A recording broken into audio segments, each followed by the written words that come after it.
Mas Hendra Ahok kapan berangkat Mas? Ya ditanyain lah sendiri. Kenapa harus gua? Dia kan masih cuti.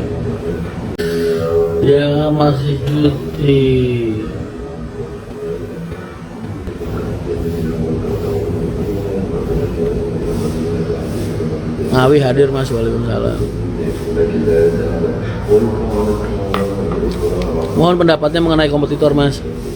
Mas, kalau sampean usaha itu sampean nggak boleh mikir kompetitor, nggak boleh. Fokus ke usaha sampean sendiri. Jadi nggak usah mikirin yang lain. Jadi kita nganggap ada orang jadi kompetitor aja udah salah niatnya. Karena niat kerjanya fokus ke perusahaan sendiri aja. Teman-temannya juga dibilangin, teman-teman kerjanya, karyawan-karyawannya, supaya jangan mikirin PO lain, jangan mikirin usaha lain, jangan. Fokus aja lakukan tugas kamu dengan baik, layani penumpang dengan baik. Haryanto tuh dari dulu nggak pernah ada kompetitor. Jadi jangan kita itu kerja dengan menatap punggung orang lain, jangan. Ciptakan dunia kamu sendiri, track kamu sendiri.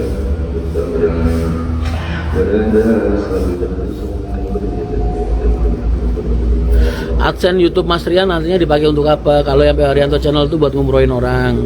Kalau yang di Rian Mahendra channel ya jujur aja, buat sias tetap ada unsur sodakohnya pasti, dan itu juga nggak sedikit pasti, banyak. Tapi ya ada untuk keperluan gue pribadi juga.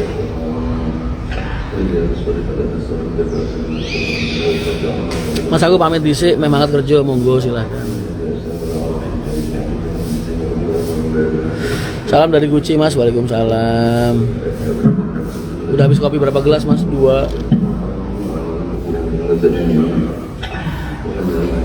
Gajiku berapa? Gajiku ada deh, nggak banyak. Sama kayak gaji-gaji manajer di Jakarta.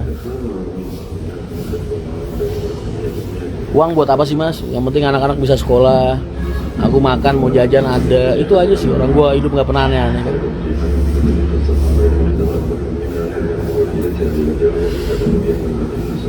Iya maam sate nih lagi lukut ya Mas, ya.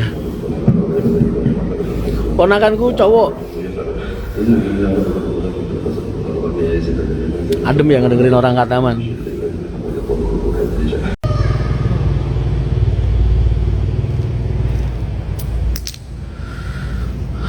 Yang konten ya mungkin kayak gitu aja kali sama Chris ya. Tapi Chris ini banyak nakalnya soalnya. Rebutan ron. Tapi Chris ini banyak nakalnya soalnya. Rebutan rondo masing bahasa nih elek.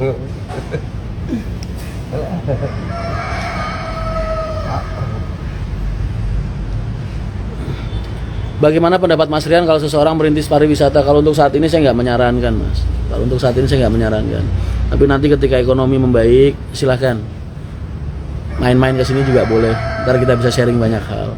Karena sebelum kalian melangkah ke dunia baru yang kalian maksud itu, banyak yang harus kalian pahami. Dan nggak bisa kita ngobrolnya begini. Hari dan Yanto kan masih pada stripping, Erik masih sibuk banget tuh stripping Kun Anda. Jadi akhir tahun mereka baru syuting season 3. Assalamualaikum, ohayo gozaimasu, good morning, wiludeng enjing, sugeng enjing Mas Rian.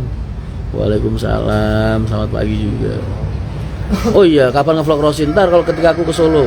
Kemarin itu waktu aku pengen sana Mas Dimasnya sakit, Mas Adinya mertuanya kalau nggak salah mertuanya meninggal. Jadi nggak bisa. Nggak enak dong, ntar aja.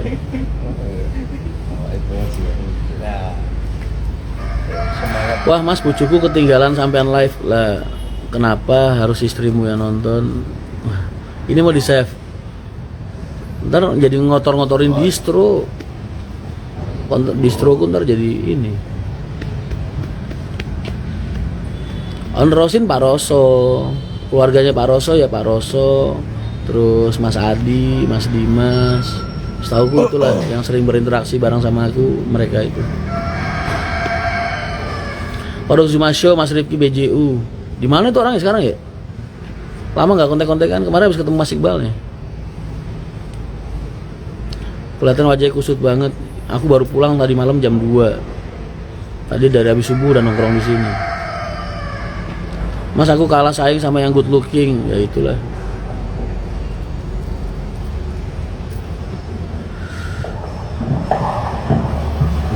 Bagaimana cara menemui Mas Rian? Aku di mana? Kalau pengen ketemu aku tuh habis sisa aja Mas. Habis sisa paling enak. Dimanapun aku berada, kayak lagi di Kudus gini, main ke Kudus habis sisa. Ntar ngomong sama Pak Satpamnya, izin Mas mau ketemu sama Mas Rian, tolong disampaikan saya dari ini. Ntar biasanya dia nyampe.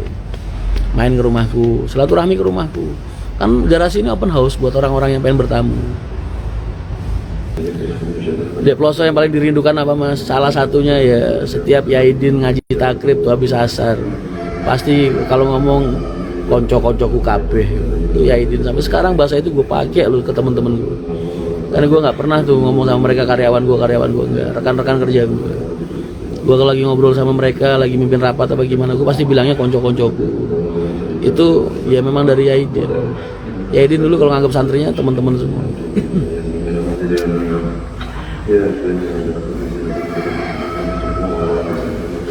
Konco-koncoku kabeh.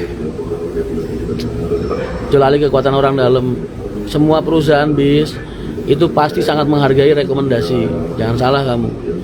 Jadi semua perusahaan bis itu kalau ada supir driver senior yang berani nitipin orang ke dia, berarti berani bertanggung jawab. Jadi itu bentuknya prioritas.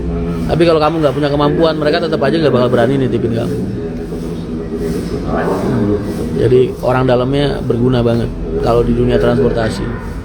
Kecuali kamu ngelamarnya ke PO yang ya yang biasa-biasa mungkin. Yang ngelamar cukup di satu umum udah diterima ya kan. Pagi Mas, pagi. Kadang ada kok yang pengen tamu ke rumah, main. Mas, Mbak Dewi tadi malam udah.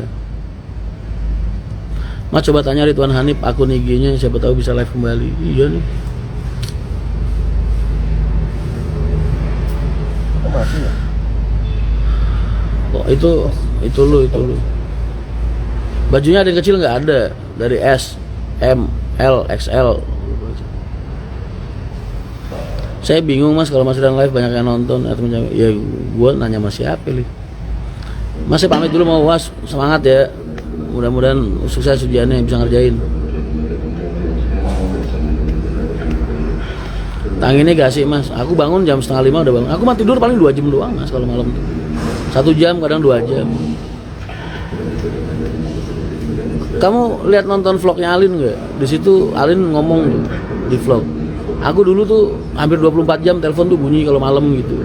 Ngurusin trouble sendiri, apa-apa sendiri, mandor sendiri. Karena memang kan karyawan masih terbatas. Ya. Jadi sampai sekarang jadi. Tapi yang paling bikin aku susah tidur itu kebiasaan pas di Ploso, pas di pondok. Jadi ke bawah. Makanya aku pola hidupku kayak gini nih udah 20 tahunan. Tidur 1 hari 1 malam paling kalau dikumpulin cuma 3 jam.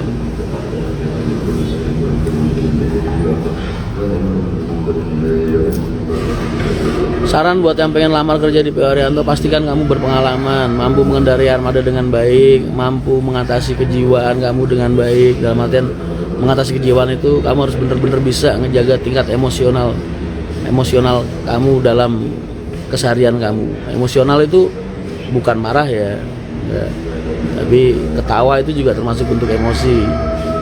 Kayak gua senyum-senyum ini bentuk emosi, marah bentuk emosi juga.